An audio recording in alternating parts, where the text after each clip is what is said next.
तरफ झर रही।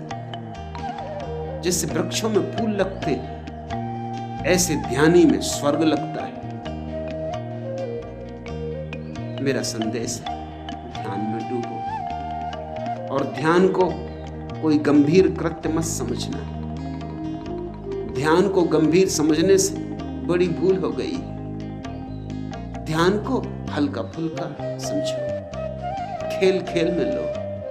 हंसीबा खेलीबा करीबा ध्यानम, गोरखनाथ का ये वचन याद रखना। हंसो खेलो और ध्यान करो। हंसते खेलते ध्यान करो। उदास चेहरा बना के, अकड़ के, गुरु गंभीर होकर, धार्मिक होकर मत बैठ जाना। इस तरह के मुर्दों से पृथ्वी भरी। वैसे लोग बहुत उदास हैं और तुम और उदासीन होकर बैठ गए। क्षमा करो, लोग वैसे ही बहुत दीनहीन हैं। अब और उदासीनों को ये पृथ्वी नहीं सह सकती। अब पृथ्वी को नाचते हुए, गाते हुए ध्यानी चाहिए, आह्लादित। एक ऐसा धर्म चाहिए पृथ्वी को जिसका मूल स्वर आनंद हो, जिसका मूल स्वर उत्सव। श्री रजनीश आश्रम पूना में प्रतिदिन अपने प्रवचनों में ओशो ने मानव चेतना के विकास के हर पहलू को उजागर किया। बुद्ध, महावीर, कृष्ण, शिव, शांडिल्य, नारद, जीसस के साथ ही साथ भारतीय अध्यात्म आकाश के अनेक नक्षत्रों, आदि शंकराचार्य, गोरख, कबीर, नानक, मलुकदास, रैदास, दरियादास, मीरा आदि पर उनके हजारों प्रवचन उपलब्ध हैं। जीवन का ऐसा कोई भी आयाम नहीं है जो उनके प्रवचनों से अस्पर्शित रहा हो। योग, तंत्र, ताओ, झेन, हसीद, सूफी जैसी विभिन्न साधना परंपराओं के गूढ़ रहस्यों पर उन्होंने सविस्तार प्रकाश डाला है। साथ ही राजनीति, कला, विज्ञान, मनोविज्ञान, दर्शन, शिक्षा, परिवार, समाज, गरीबी, जनसंख्या विस्फोट, पर्यावरण तथा संभावित परमाणु युद्ध के व उससे भी बढ़कर एड्स महामारी के विश्व संकट जैसे अनेक विषयों पर भी उनकी क्रांतिकारी जीवन दृष्टि मूल रूप हिंदी व अंग्रेजी में उपलब्ध है। शिष्यों और साधकों के बीच दिए गए उनके ये प्रवचन 650 से भी अधिक पुस्तकों के रूप में प्रकाशित हो चुके हैं और 100 से अधिक भाषाओं में अनुवादित हो चुके हैं। वे कहते हैं, मेरा संदेश कोई सिद्धांत, कोई चिंतन नहीं है। मेरा संदेश तो रूपांतरण की एक कीमिया, एक विज्ञान है।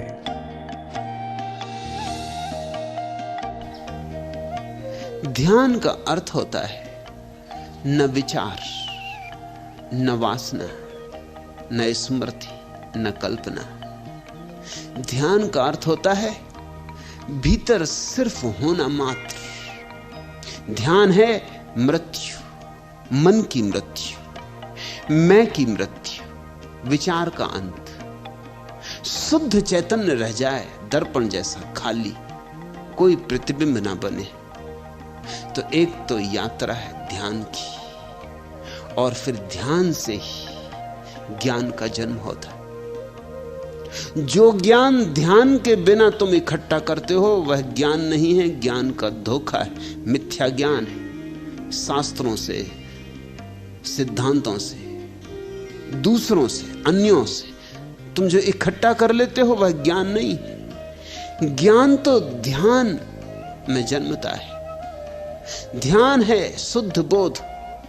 उस बोध में तुम्हें दिखाई पड़ना शुरू होता है जीवन का अर्थ, जीवन का रहस्य, ध्यान तो है कुंजी, खोल देती है अनंत के द्वार।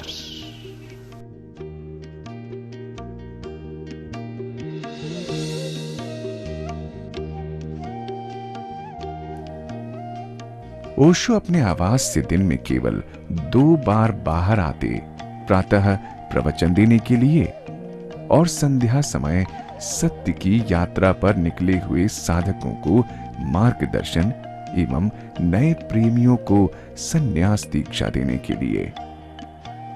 सन 1980 में कट्टरपंथी हिंदू समुदाय के एक सदस्य द्वारा उनकी हत्या का प्रयास भी उनके एक प्रवचन के दौरान किया गया।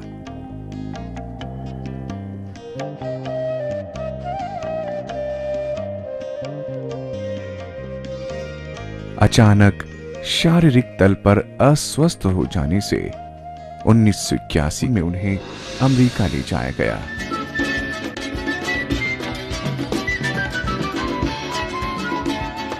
इसी समय उनके अमेरिकी शिष्यों ने ओरेगन राज्य के मध्य भाग में 64,000 एकड़ जमीन खरीदी, जहां उन्होंने ओशो को रहने के लिए आमंत्रित किया।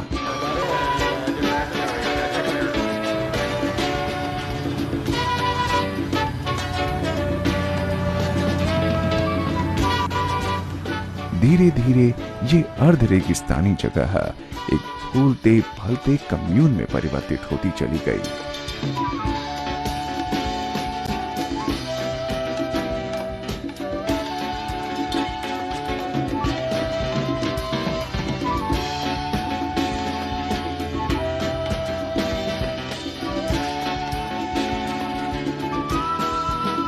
वहां लगभग 5,000 प्रेमी मित्रों ने मिलजुल कर अपने सद्गुरु के सानिध्य में आनंद और उत्सव की वातावरण में एक अनूठे नगर के सृजन को यथार्थ रूप दिया।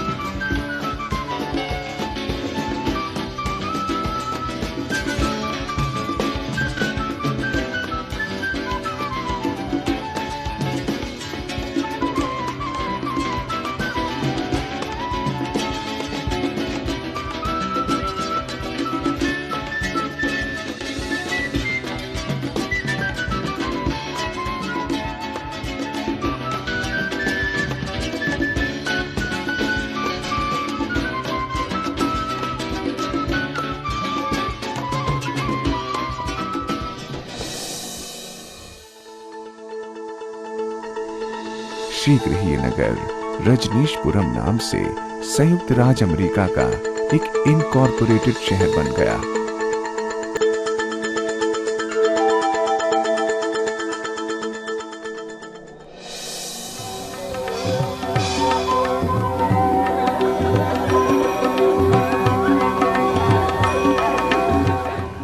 जैसे अचानक एक दिन ओशो मौन हो गए थे, वैसे ही अचानक अक्टूबर 1984 में उन्होंने पुनः प्रवचन देना प्रारंभ कर दिया। जीवन सत्यों के इतने स्पष्टवादी व मुखर विवेचनों से निहित स्वार्थों की जड़ें और भी चरमराने लगी। मैं तुमसे कहना चाहता हूं, सत्य ही धर्म है, लेकिन सत्य शास्त्रों में नहीं है और न धर्म शास्त्रों में। सत्य होता है ध्यानस्थ समाधिस्थ व्यक्ति की चेतना में, और जिसने समाधि को पा लिया उसी ने धर्म को पाया। मगर यह हमेशा बगावत, हमेशा विद्रोह, यह हमेशा सड़ी गली लाशों के बीच में जीवंत का अवतरण, ये अंधेरी रात में, अमावस की रात में अचानक सूरज का उगना।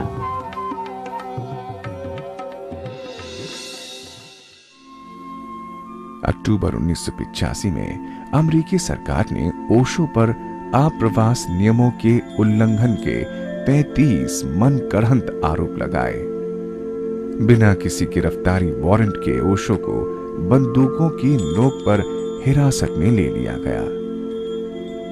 12 दिनों तक उनकी जमानत स्वीकार नहीं की गई और उनके हाथ पैर में हथकड़ी व बेड़ियां डालकर उन्हें एक जेल से दूसरी जेल में घुमाते हुए पोर्टलैंड ऑरेगन ले जाया गया।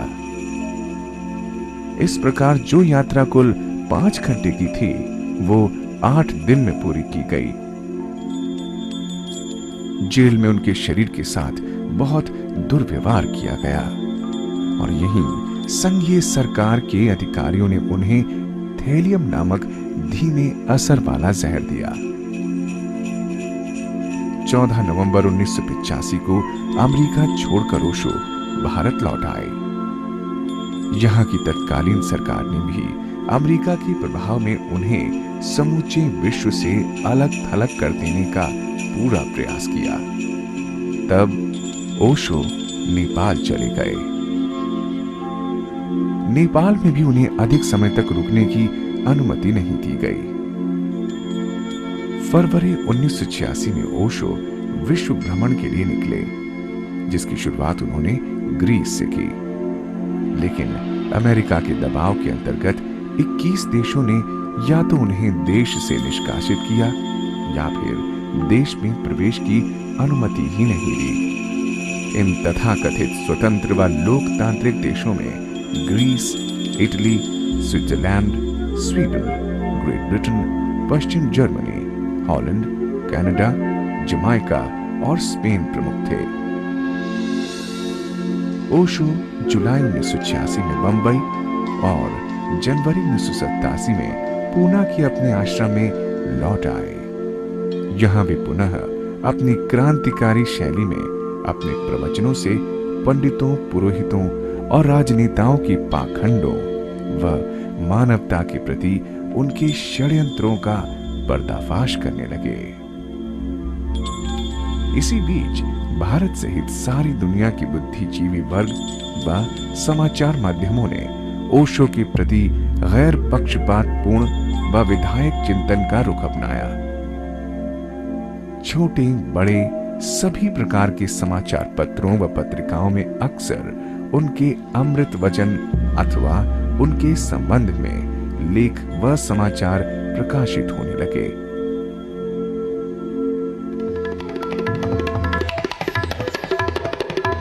देश के अधिकांश प्रतिष्ठित संगीतज्ञ, नर्तक, साहित्यकार, कवि व शायर ओशो कम्यून इंटरनेशनल में अक्सर आने लगे।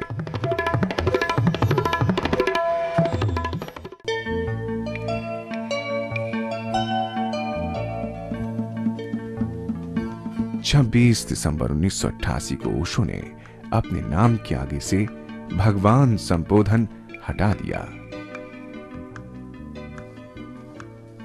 27 फरवरी 1989 को ओशो कम्यून इंटरनेशनल के बुद्ध सभागार में सांदे प्रवचन के समय उनके 10,000 शिष्यों व प्रेमियों ने एक मत से अपने प्यारे सद्गुरु को ओशो नाम से पुकारने का निर्णय लिया।